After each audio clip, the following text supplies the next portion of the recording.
Alright, what's going on, gamers? Today, we're gonna be talking about Spider-Man 2. You may know it just came out. It's a very good game. I'm playing it right now. And, I want to give my honest review and thoughts on it. As, like, a huge Spider-Man fan, I really want to, tell you guys how I feel about Spider-Man 2, because Spider-Man 2018 is generally probably my favorite game ever. So... I have a lot of thoughts about Spider-Man 2, and as someone who beat it and platinumed it in 23 hours and 3 days, I think I can share my genuine opinion. So we'll start with like the pros. Oh, actually, first let me start with a disclaimer. So this video is just kind of gameplay and me commentating over it. I have a lot to do today. I gotta like a couple things. I got an 8 push test tomorrow, so like don't blame me. I'm really sorry, guys. I would do better. Whoa. Anyway, I'm gonna just all right, cool. Oh my god. Ow. What the fuck? Sometimes you gotta stop some thugs, and then you get like cool finishers. Oh yeah, cool finisher. What? Oh my god! Can't stop me today, citizen. Not stopping me. Ooh, hit him with the finisher. Wow.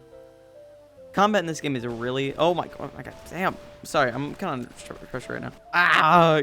Game over. You know what I'm saying? So the combat in Spider-Man 2 is really, really good. Like, honestly, if there's something that's like perfect about this game, it's the combat. And I have some flaws with this game. Like, as someone who dick rides Spider-Man to an unhealthy degree, I find the combat flawless in this game. It basically takes like everything built upon in 2018 and Miles Morales, and then it makes it like 10,000 times better. This is due through many factors. Like, there's like moves, like new moves you can do where you just like whip a web, or you can grab someone with your web and you can swing them left and right, or you can slam them on the ground. It's very cool, and how they like incorporate all these new features is really awesome. I think it's really well done, and all of them feel balanced and such. I think like especially Peter in this game feels really, really fun to play, but that doesn't take away from Miles. I think the whole idea behind the abilities thing and the abilities wheel is awesome, and also making it so they only have 4 gadgets.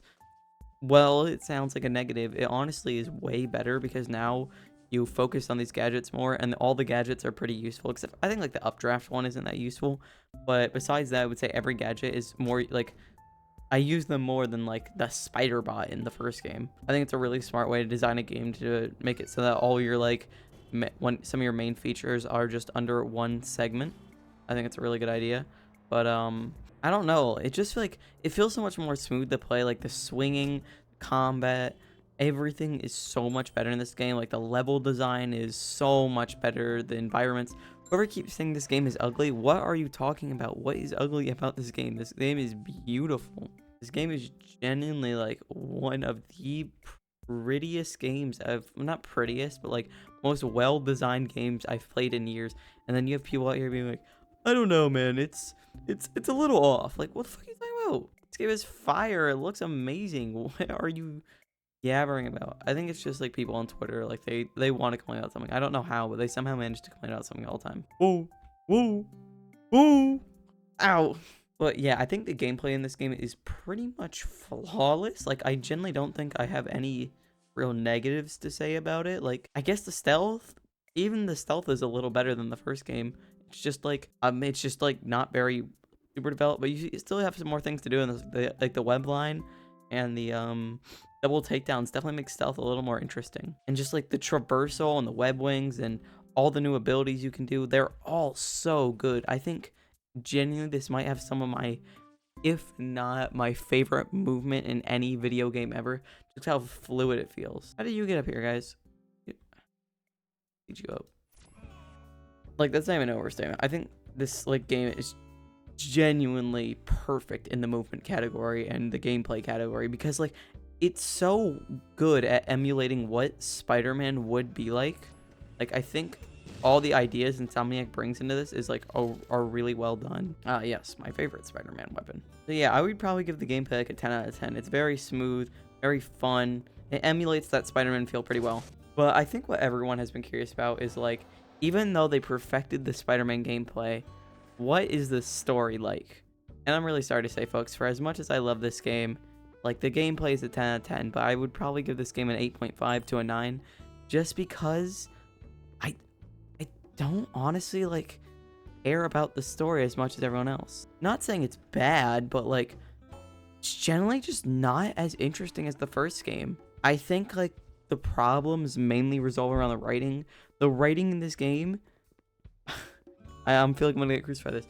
The writing in this game is, like, far weaker than, like, 2018. It feels much more on par with Miles Morales, and it's like, it feels like Miles Morales, but the opposite. The problem with Miles Morales, it's way too quick. This game takes way too long to get into anything. Not saying that the build-up plot is a bad thing. Like, Spider-Man 2018 wasn't exactly the quickest plot in the world.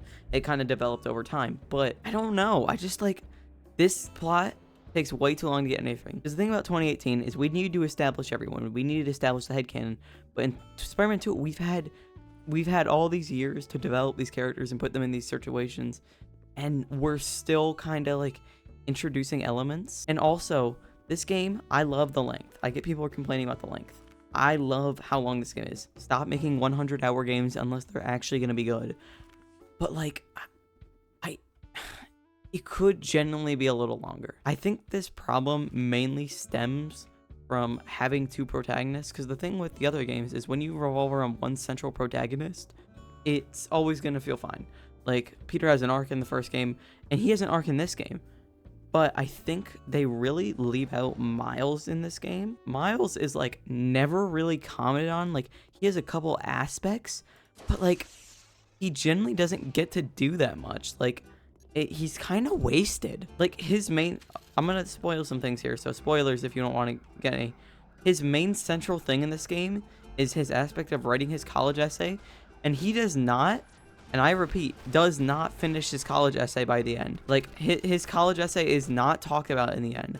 I literally was sitting there like, oh, this is, like, in the end credits, I was like, oh, this is where they talk about his college essay and how he finally can do it. Nope, no college essay, no mention of his college essay. This thing that is his main arc throughout this game is not there. And his arc isn't really well developed either. Like, it's like the idea of like not knowing where you belong, especially in like certain ideas of who you are in the moment. And that's a good idea, but like, how about you actually go on that? It's supposed to be the idea of he doesn't know who Miles Morales is. He knows he's Spider-Man, but what else is he besides that? That's an amazing idea, but like, they never really get into the idea of who Miles Morales actually is. Miles Morales is more used as like a thing in this. The main story is on Peter, and Peter's story is pretty good. There are some aspects that like I don't really care for, but there are a lot of good aspects in Miles' story. Oh, ow, and dick, your ass. Whap. Yeah, so like, I feel like Peter is like way more focused on, and that's like the point, Venom. But like, you can't advertise this game as like be greater together and have two Spider-Men when Miles is more regulated to his character development and side missions than anything. Like, I feel like by the end, Miles Morales doesn't feel any different than he did from the beginning. And I think this revolves around the fact that, like, this game this doesn't have as much of an emotional stride as the first game. Like, I don't feel as emotionally connected to this game as I did the first one. And even some aspects of Miles Morales, I found way more emotionally compelling than this game. The moments where I cried the most was at a scene revolving around a side character who houses pigeons. Like, I usually cry by the end of Spider-Man 2018, and like sometimes I'm like, damn, by the end of Miles Morales. But I got to the end of this game, and I feel like I hadn't really gone anywhere. I feel like I hadn't really done anything. I don't know. There's a lot of aspects I don't like exactly. I think it mainly, again, stems from poor writing. And like, I'm not saying I could write a better Spider-Man story, but it just feels so weird in some points. It feels like we take way too long to get into our plot, and then we never really resolve our plot. I love Tony Todd. Candyman is generally one of my favorite horror movies of like the 90s, maybe even just ever. I was like, oh my god, that is the coolest voice for Venom. But Venom is really wasted here. Kraven's really good. I'll give him that. Kraven the Hunter is really well done in this game. And the way they build him up with Venom is really cool. Like, the way they make Venom more fearful from Kraven, I think that is really good. But for the main advertisement of this game, I feel like the symbiote's really wasted. But I feel like besides like the cheesy writing and everything, obviously this game's gonna have cheesy writing. It's Spider-Man. But Yuri Lowenthal and oh shoot, I feel really bad. What's that guy's name? What's Miles Morales' name? Oh god. Oh no. Okay. I'm not. Okay, I'm gonna try very hard to say this correctly. Najee Jeter. They both do a really good job. I think it's impressive what we can do with the power of... Oh. I think it's really impressive how you can make like a cheesy, sometimes underdeveloped script into such an amazing thing just through voice acting. And Yuri Lowenthal's Venom impression is really good. Is he kind of just doing Sasuke Uchiha? Yes. Is he doing it? But, you know, that dude did Sasuke and is still doing Sasuke. He's been doing it for like 20 years. Let's cut him some slack. Let him use his cool Sasuke voice. It sounds really good, and like the anger in his voice sometimes. Like, obviously the demo mission is probably his best example as Venom. And yo, Kraven wants a hood. I'll give what he'll never forget. Like, all that voice acting is really, really good. I really love these two in this game. It just, sometimes their characters don't feel fleshed out enough. And like, I know you're saying like Isaac, they're already fleshed out. They already developed as characters. But like, when you establish plot lines for these characters to take on in the new game, I want to see these plot lines fleshed out. I don't know. I think my main problem literally just stems from the fact that Miles pretty much does nothing. But, you know, whatever. A lot of the side missions are really well done. Honestly, I would say a lot of the side missions are more emotional than anything done in the main story. Like, I already mentioned Howard, and everyone knows that scene. There's just a segment where Spider-Man finds an old guy, and they sit down, and they talk about love. And, you know, I love that scene. It's a really nice scene that just shows probably my favorite aspect about Spider-Man, and an aspect I've complained about that is not shown enough in, like, TV shows and movies and stuff, because it's not something you should show. But his aspect of being a friendly neighborhood Spider-Man is probably his most appealing to me. The idea that he's a nice guy who helps out his neighbor is always interesting. So I love little scenes like that, and those scenes are beautiful. And of course, like, I'm dogging on the story, but the story's still well done. Like, the way they tell it is really interesting. Like I said, Kraven is a really compelling villain. I just feel like some structures and events are not as well done because of some poor writing. But hey, if you love this story, I don't blame you. I love the story of the first game. It's nothing against you. I still love this story. I just feel like I keep seeing all these people online being like, this is the game of the year. Tears of the Kingdom stands no chance. Tears of the Kingdom, Baldur's Gate stands no chance. And I didn't even like Tears of the Kingdom as much as like everyone else there. It was like 10, 10, 10, 10. I would probably put Tears of the Kingdom. Would I put it higher than that? Maybe like a tiny bit higher. I think I like Tears of the Kingdom a little bit more, but this game has more variety. I'll give it that. Well, I like Tears of the Kingdom's world. I did feel like I was being very repetitive in that game sometimes. And this game definitely has more variety. It's obvious that Insomniac has put like a lot of love and care into this game, but it's just, I don't love every aspect of it, and that's fine. The fact that I can love a game and still criticize it is amazing. The fact that Insomniac can make that well-versed of a game is great. I really hope they make Spider-Man 3, and I think there's a lot of still amazing aspects about this game. Like I said, the gameplay is phenomenal. There is genuinely, this is by far the best superhero game gameplay-wise. Like, Arkham Knight is super good gameplay-wise, but damn, is this game way better. It's more fluid. My voice is starting to hurt, so let's wrap this up. I just feel like I hear everyone saying online that this game is perfect and such, and like, well, I love this game. Not perfect, still great, but it's got some weak aspects, but this is definitely a Game of the Year contender and a stacked Game of the Year. We've had so many great games, and I'm planning to make a video on that one day, as soon as my friend can get a PS5 and we can go play fucking Baldur's Gate. Come on, man, hurry it up.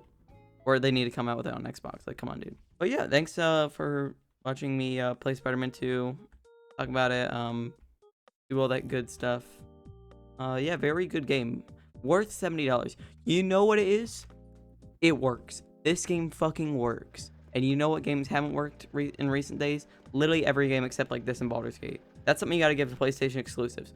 They always work. Like, PlayStation knows they're not putting out a buggy experience. Obviously, there's like the funny cube suit glitch, but like, those are like funny bugs. Like, I had a couple funny bugs where like NPCs would just freak out, but like no major bug, no optimization. This game runs beautifully. It's amazing. I'm recording this the day that City Skylines 2 came out, and how the fuck do you not optimize a city sim right? Like, I get some stuff like Cyberpunk. Just say you need more time. You're running a city sim, not the next AAA story game. How the fuck did they mess that up so bad? A city sim. I was gonna make a video on City Skylines 2 too. I still might, but like a city sim. How the fuck do you mess that up? Anyway, Spider-Man's great. Go buy it. Very good game. 9 out of 10. Oh, where'd that guy go? What is he doing back there? Sir, this is a public rooftop. Oh my god, he's a gun!